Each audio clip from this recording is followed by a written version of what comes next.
Determine the positive value of k for which the equations x square plus kx plus 64 is equal to 0 and x square minus 8x plus k is equal to 0 will have both real roots. तो पहले हम equation लिख लेते हैं दोनों.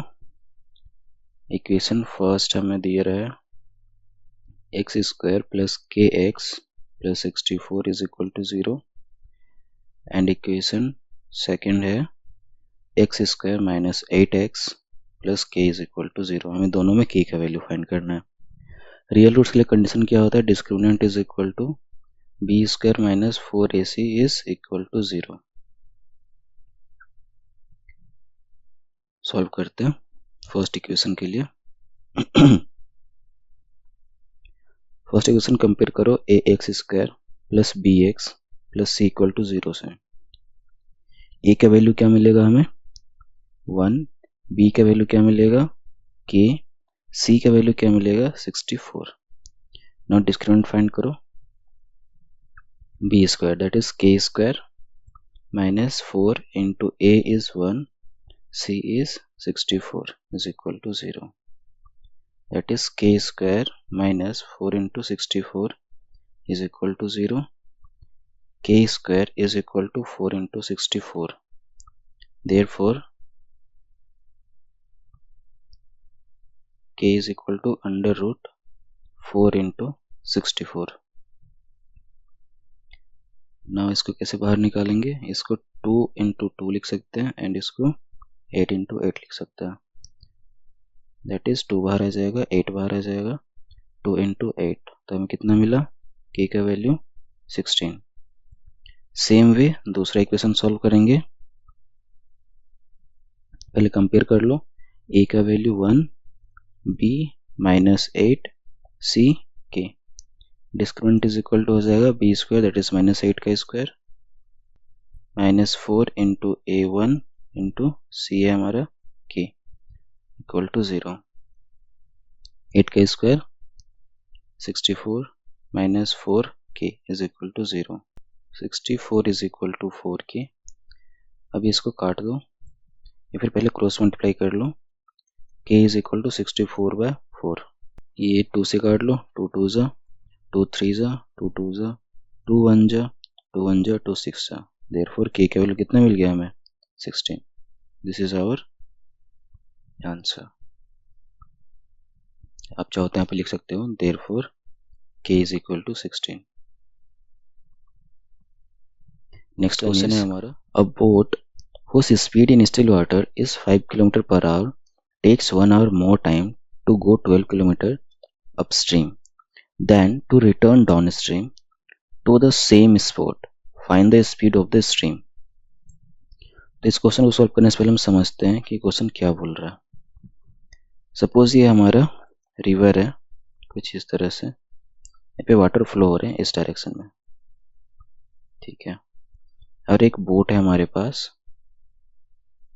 कुछ इस तरह से. जब बोट ये इस पॉइंट से इस पॉइंट में आता है जिसका डिस्टेंस क्या है? 12 किलोमीटर. तो जब ये नीचे आ रहा है तो ये क्या हो जाएगा? Down stream. और जब भी यहाँ आने के बाद वापस रिटर्न जा रहा होगा अपनी जगह पे तो उस कंडीशन में क्या बोलेंगे इसको? Up stream. सो हमें क्वेश्चन दे रखा है कि स्टिल वाटर दैट इज जब पानी नहीं बह रहा है तब इस बोट का स्पीड कितना है? 5 किलोमीटर पर आवर. तो हम क्या करेंगे इधर let speed in speed of boat लिख लो यहाँ पे. Let speed of boat in still water is equal to x and speed of stream ये कितना है? इसको y ले लो, ठीक है. तो देयरफॉर हमें x का वैल्यू दे रखा है 5 kilometre per our. Got it. और हमें डिस्टेंस भी दे रखा है. कितना दे रखा है डिस्टेंस? 12 किलोमीटर. ना डाउन स्ट्रीम में स्पीड क्या होगा? बोट का खुद का स्पीड प्लस जो स्ट्रीम बह रहा है उसका स्पीड, दोनों ऐड हो जाएंगे। तो डाउन स्ट्रीम में स्पीड क्या हो जाएगा, x plus y. Distance same रहेगा 12 किलोमीटर। टाइम, इस कंडीशन में टाइम हम t1 ले लेते हैं। अप स्ट्रीम में क्या होगा, जब बोट वापस जा रहा होगा तो ये स्ट्रीम के अगेंस्ट मूव कर रहा होगा। इसके लिए इसका स्पीड क्या हो जाएगा, x माइनस वाई। डिस्टेंस कितना हो जाएगा, 12 किलोमीटर, क्योंकि ये डिस्टेंस चेंज नहीं कर रहा है। टाइम हो जाएगा हमारा t2। अब वापस क्वेश्चन में देखो क्या बोल रहा है, it takes 1 hour more time to go 12 kilometre upstream than to return downstream to the same spot. तो हम लिख सकते हैं यहाँ पे, फ्रॉम क्वेश्चन, जो अप स्ट्रीम है उसका यूसेज नोट कर रहे हैं, उसमें जो टाइम लग रहा है, ऊपर जाने में जो टाइम लग रहा है, वो डाउन स्ट्रीम जो नीचे आ रहा है उसमें टाइम लग रहा है, उससे 1 घंटा ज़्यादा टाइम ले रहा है, ये ध्यान रखना। ठीक है ना। अप स्ट्रीम के लिए हमारा फॉर्मूला क्या हो जाएगा, अप स्ट्रीम के लिए speed equal to distance upon time हो जाएगा। हमारा स्पीड है हमारा x plus y, distance 12 time t1। Downstream के लिए हो जाएगा s equal to d by t, s x minus y, distance 12 and ये t2। x का वैल्यू हमने दे रखा है 5 plus y is equal to 12 by t1 and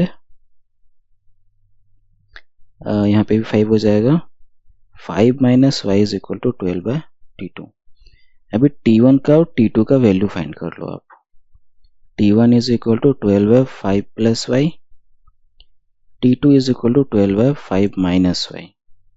ठीक है, इसको इक्वेशन 1 ले लो, इसको इक्वेशन 2 ले लो, और इसको हम क्या लिख सकते हैं, और अप स्ट्रीम में जो टाइम लग रहा है माइनस डाउन स्ट्रीम में जो टाइम लग रहा है वो 1 आवर के इक्वल है, फ्रॉम इक्वेशन 1 एंड 2। अब हम इक्वेशन 1 एंड 2 से इनका वैल्यूज पुट करेंगे, किसका, t का। तो यहाँ पे लिख लो t1 का वैल्यू कितना है, 12 upon 5 plus y minus 12 upon 5 minus y is equal to 1। अब इसको सॉल्व करते हैं, यहाँ से 12 कॉमन निकल जाएगा, अंदर कौन कौन रह जाएगा, 1 by 5 plus y minus 1 by 5 minus y is equal to 1।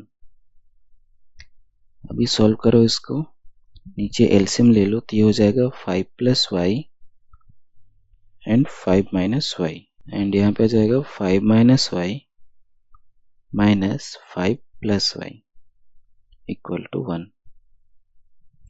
12 को भी इधर ही रहने दो। इसका जब ब्रैकेट ओपन करेंगे हम अंदर, तो ये 5 minus y minus 5 minus plus minus y upon, ये फॉर्मूले में ब्रेक हो जाएगा, कौन सा formula, a square minus b square, a plus b a minus b, इस पे ब्रेक हो जाएगा। तो हमारा जो ये है वो अभी इस फॉर्म में, तो इन दोनों कन्वर्ट करेंगे इस वाले फॉर्म में, इक्वल टू 1। ये हो जाएगा हमारा 5 का स्क्वायर माइनस वाई स्क्वायर। यहाँ पे देखो प्लस 5 और माइनस 5 तो कट जाएंगे, हमें क्या मिला, 12 minus 2y upon 25 minus y square is equal to 1। अब इस 12 को इधर कर दो क्रॉस मल्टीप्लाई, तो ये हो जाएगा हमारा minus 2y by 25 minus y square is equal to 1 by 12। अभी इसको कर दो क्रॉस मल्टीप्लाई अगेन यहाँ पे इस तरह से, ये हो जाएगा हमारा minus 2y into 12 is equal to 25 minus y square. तो ये मिल गया हमें 12 टू ज़ा 24 y is equal to 25 minus y square. अभी इसको आप अरेंज करके लिख लो। अरेंज कैसे करेंगे, वाई स्क्वायर को इधर लेके आ जाओ और 25 को भी इधर लेके आ जाओ, तो हमें मिल जाएगा y square minus 24y minus 25 is equal to 0। ये मिल गया। अब ये हमारा बन गया क्वाड्रेटिक इक्वेशन। अब इसको कैसे सॉल्व करेंगे, या तो आप मिडिल टर्म स्प्लिट करके सॉल्व कर लो या फिर क्वाड्रेटिक फॉर्मूला सॉल्व कर लो।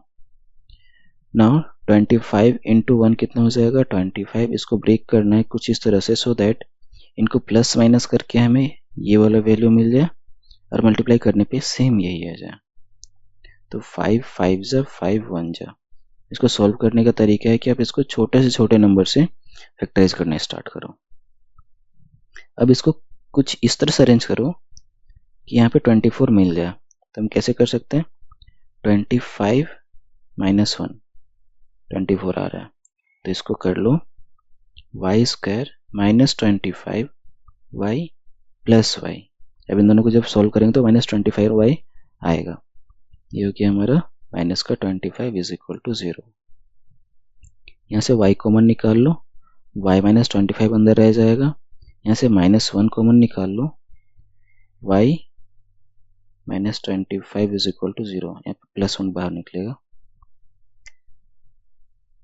अब ये यहाँ से वापस देखो y minus 25 and y minus 25 common दिख रहा है, तो निकाल लो common y minus 25 y plus 1 is equal to 0। अब क्या करेंगे, हम एक एक को 0 से इक्वेट कर देंगे। y minus 25 is equal to 0 and y plus 1 is equal to 0। ये हो गया y is equal to 25 and y is equal to minus 1। ना इससे कंक्लूजन क्या निकलता है, y equal to minus 1 not possible. Y not possible, क्योंकि ये स्पीड ऑफ स्ट्रीम है। स्पीड ऑफ स्ट्रीम नेगेटिव नहीं हो सकता। ठीक है, यहाँ पे आप चाहो तो लाइन ऐड कर सकते हो, since speed of stream can't be negative, therefore speed of stream is equal to 25 kilometre per hour. This is our final answer. ये पूरा सॉल्यूशन आपको करना है 6 मार्क्स के लिए। देख रहे हो लेंदी है, ये आपको प्रैक्टिस करना पड़ेगा। आपको यहां से इधर देखो, फ्रॉम हियर टू हियर, ये तो इजी है, ये तो सब कर लेंगे। कंफ्यूज कहाँ होंगे लोग, यहाँ पे ये हमें एक्चुअली में करना क्या है और ये वैल्यूज कैसे फाइंड करने हैं। ठीक है, ये 3 चीजें आपको याद रखनी है एंड क्वेश्चन इजीली बन जाएगा।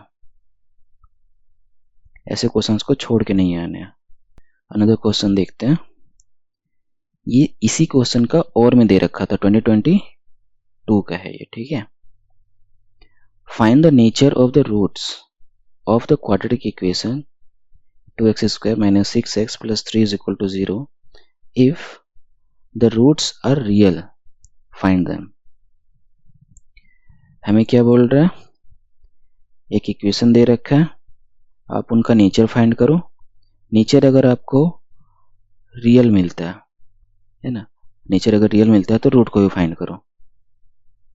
ये क्वेश्चन पूछने का तरीका है, ये यहाँ पे रियल बोल दिया, मतलब इस क्वेश्चन में इतना श्योर हो जाओ कि जो इक्वेशन दे रखा है उसका रूट रियल ही है।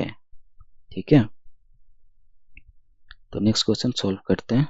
गिवन इक्वेशन है हमारे पास 2x square minus 6x plus 3 is equal to 0। On comparing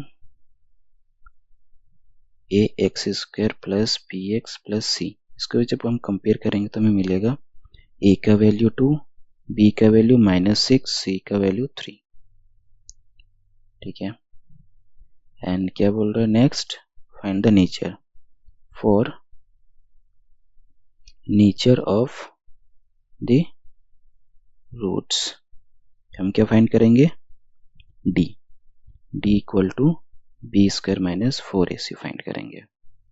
करते हैं, फाइंड करो, b कितना है माइनस 6 का square minus 4 into a is 2 into c is 3। तो ये क्या मिल जाएगा, 6 का स्क्वायर 36 माइनस 4 2 8 इंटू 3 36 minus 8 3 जा 24। ये क्या मिल गया हमें? 6 minus 4 2, 3 minus 2 1, that is discriminant is greater than 0, therefore roots are real।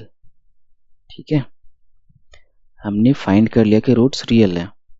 अब हम इसका क्या फाइंड करेंगे? Root. For roots 2x square minus 6x plus 3 is equal to 0, constant term and coefficient of x square multiply कर लो, 2 into 3 6, 6 को factorise कर लो, 2 3 जा एंड 3 1 जा। ओके, अब इसको हम कैसे कर सकते हैं? -6 यहाँ पे 6 कैसे लेके आएंगे? हम इसको कर देंगे √6 into √6, that is 2x square minus √6x minus √6x plus 3 is equal to 0। Common निकाल लो, क्या कॉमन निकलेगा?